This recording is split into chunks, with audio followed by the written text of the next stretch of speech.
Yes, we've one injury. Stephen O'Donnell has been withdrawn from the squad. He just banged his knee in training, and we felt that if we played him tomorrow, he might miss the Galway game on Friday. So we've withdrawn him from the squad and replaced him with David Mulcahy.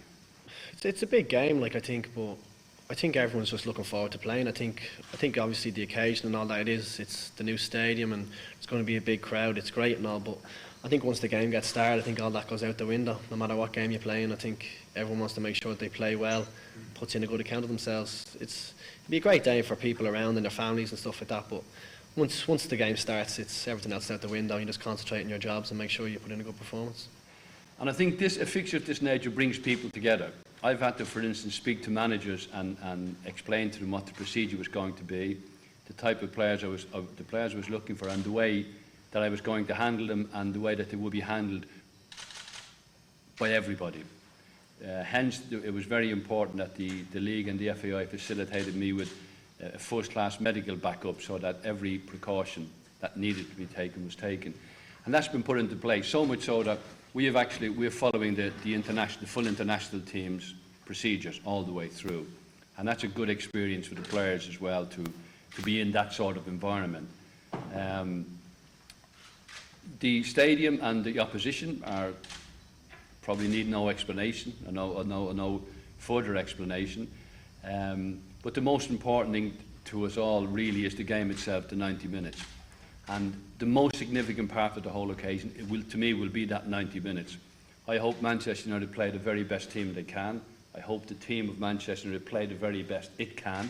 And I want to experience myself as a manager and the players to experience some of the best players in the world playing in one of the best environments in the world, and the best arenas in the world. And then it'll show us really how good the players are, what the potential is, and can fixtures of this nature become more regular occurrences. From a manager's experience, the importance of this game coming in the time as it does. I understand for a footballer like Wayne Rooney that he wants to get back to playing football, which is what he does best. And this is reintroduction, if you like, to football. And the season kicks off next week. You look at Manchester United in America, and they certainly have an intensity about them. They know that last season they let Chelsea away with something that perhaps they shouldn't have let happen. And they'll be very, very keen this season to set the record straight.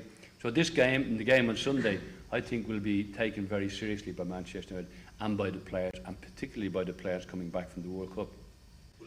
I think so. I think we're going to get a lot of people that don't come to a lot of Airtricity games here tomorrow. So I think if we give a good account of ourselves and people realise that we are decent players, that we can play, you might get more fans at the games maybe.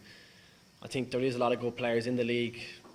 A lot of the time it doesn't get a lot of good press maybe, and you do get some bad games maybe and stuff like that, but there's a lot of good players in the league, and I think we have progressed in Europe, although we have stuttered a little bit this year in Europe, but I think the potential is there to go on and to do well in Europe and hopefully qualify for a competition. But obviously I don't think, well, we'll see how Rovers get on, but it mightn't be this year. If I may, on that particular point, I think it's an important point. The biggest conduit to success for domestic professional football is European football. You get a greater level of competition, and ultimately in any profession, but certainly in professional football, it's the level of your opposition that dictate your level of performance over the long term.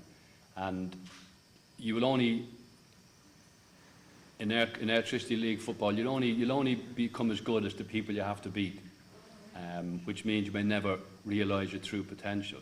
But when you play talented foreign teams, it really extends you in every possible way. Your imagination, your ambition, your technique, your mentality, your mental strength.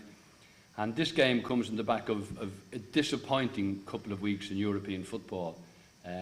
But the experience gained, even against TNS, will be invalid. It will be very valid for the future. And the game against, like this Manchester United game, for example, we will not be doing a damage limitation exercise by any stretch of the imagination. That wouldn't do anybody any favours. We're not going to try and impress people and sing that we kept the score down and we parked the bus in front of the penalty area and we got away with a 2-0 defeat or a 3-1 defeat. That would be an admission of inferiority to me. I want these players to show the best talents, the real potential, and to take Manchester United on level terms, and hoping Man United play the very best they can, and then we really see what our team is made of. We will not create false circumstances just to appease or to deflect criticism, because that we got beaten at that. This game is very important to me, that I want it to be a game of football that's all about the 90 minutes, and the 90 minutes is about ultimately the most important people about the players, and I want these players to go out and test themselves against one of the great teams of the world football. I watched all the players in training.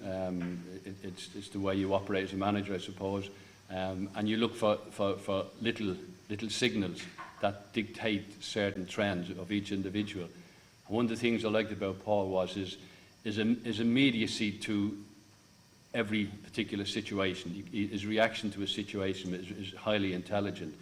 And that to me is the most important part of a captain, that he realised the circumstance that abound at a particular time required a certain course of action. And in a few situations, his reactions told me that he was a leader of men. He wouldn't be the most outgoing, vocally demanding of individuals, but he's a man who leads by example. And but it's his reaction to situations around him that he organises players in a very quiet and very efficient manner. So I'm delighted that he is our captain, and I think the captaincy is in very capable hands. How realistic do I think? Honestly, yeah, it's unrealistic.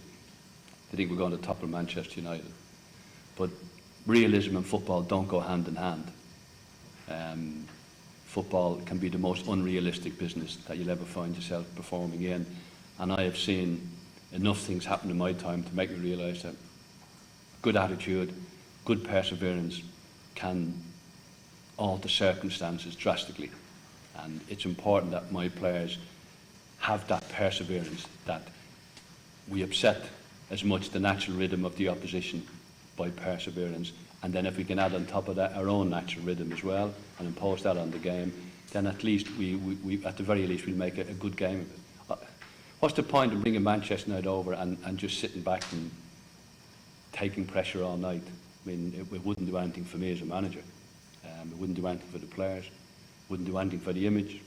And although Trapattoni says results are remembered, results in games of this nature aren't remembered too long. It's performances in games of this nature that are remembered. It's up to us to put on a good performance.